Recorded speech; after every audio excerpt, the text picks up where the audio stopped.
So Reid, someone just wrote in and said that obviously if it's a pile of people at a play party or a pile of people at a cuddle party, you can just join in anytime you want. Who wrote that? This is Cathy Vartuli from theintimacydojo.com. This is Reid Mahako from readaboutsex.com. Bring them to me. So they were replying, we had talked about having how to ask to be part of this, part of something. And I want to emphasize that it's not okay just to join in ever with sex or cuddling or touch, unless you have blanket permission from people beforehand. In which case that means you've already negotiated that it's okay to do that. Yeah. If you went to a restaurant and you saw a table of 8 and there was a 9th chair, just because people are together in groups is not an invitation. That's a good for you to sit down and start eating their food. And again, like, we live in a culture where how we talk about consent is very weird. Culture, air quotes, gives us really bad information about navigating the modern day world. And there are so many now alternative communities from, especially around sexuality or even just touch and intimacy, from cuddle party to, swingers and kink, BDSM, to polyamory, to queer play parties, to straight play parties, to, like, there's a whole gamut and range of alternative cultures or, subcultures where they might have their own rules. Right. So how do I say no at a play party? If I'm at a play party and someone, like the person that wrote in, just assumes they can come up and start touching, how do I say no? Well, what you shouldn't do is go, ah, la, la, la. Like, don't do that, because that's just annoying, because that was probably annoying to you. Sorry, guys. What you can do is say, excuse me, I didn't hear you ask for permission. Hi. Hi. So I like it when people ask and give me space for saying yes or no. Sorry. Before they touch me. Can we try some? What other else can you do? Hey. Hi. Yeah.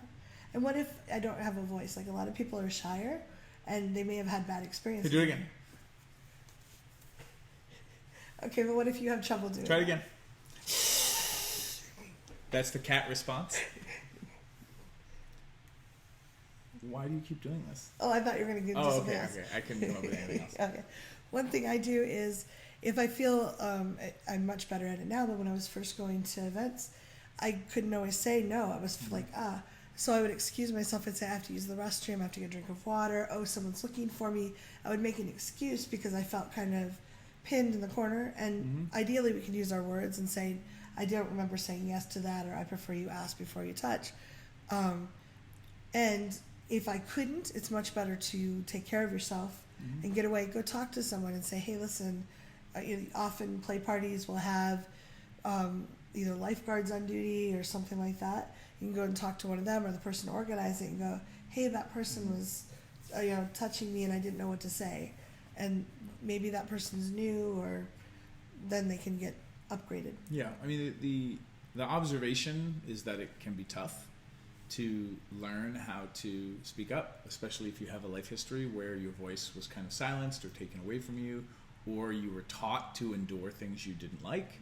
A lot of us grew up in families where we had to endure our parents fighting or just bullshitty adult behavior, and we were young, and we're just trying to, like, not upset anyone further. And, Betty Martin, who's a great teacher and educator, talks about how we've all had our diapers changed when we didn't want to, or picked up and put in the shopping cart or the stroller when we didn't want to. Go kiss Uncle Bob, or... So we have to be suspicious about our own well-developed ability to tolerate things and kind of not notice them. Yeah. And when you think about that and realize how many people have gotten really good at tolerating things, one of the biggest things you might arrive at, if you do the math, is, me stopping and asking for you to say yes or no, me asking for permission before I do anything with you, or inviting you to say yes or no to something. Because it doesn't always have to be like, hey, may I touch you? But it can be like, you know, would you like to touch me, or would yeah. you like me to rub your shoulder? Right. Or could we just flirt for a few minutes? Yeah. Those interactions are so strange because we were never taught to do that, most of us. Yeah. But when you actually do the math about what people are struggling with, it can make a huge difference. Makes a huge difference. So, ideally, in a perfect world, the person's like, "Oh, or, oh crap, I didn't ask. I'm so sorry. I'm a touchy-feely person, and please accept my apology. But I'd love to connect with you and do it a little physically. May I touch your shoulder?" Oh yeah, just being asked that way is like cool. It changes it, and bonus points if you can do it in a way that really gives them, maybe energetically, if you're woo-woo, the space to say yes or no. Like, I'm really inviting you to say no if you are a no.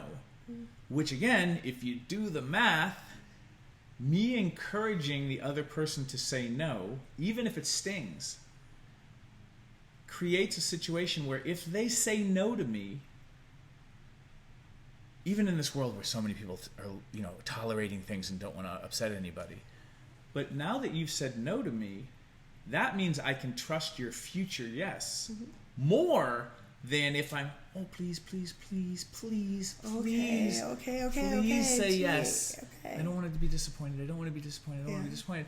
And then they're like begrudgingly like, okay.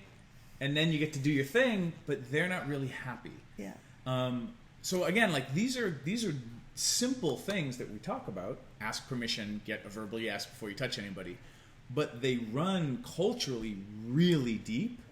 And most people haven't watched this video. Yeah. So you now know more than most of the population who might just be angry or upset and not know why. Well, tolerating builds resentment.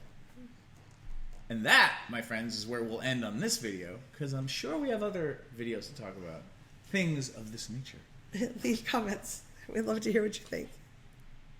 Thanks for tuning in, Sex Geek. If you would like to continue with the brain sex, do me a favor and click subscribe right here. If you'd like to watch me on social media, that's where you're going to go. Next video, maybe? And if you really would like your own Sex Geek t-shirt, please click right here, right now. Boop.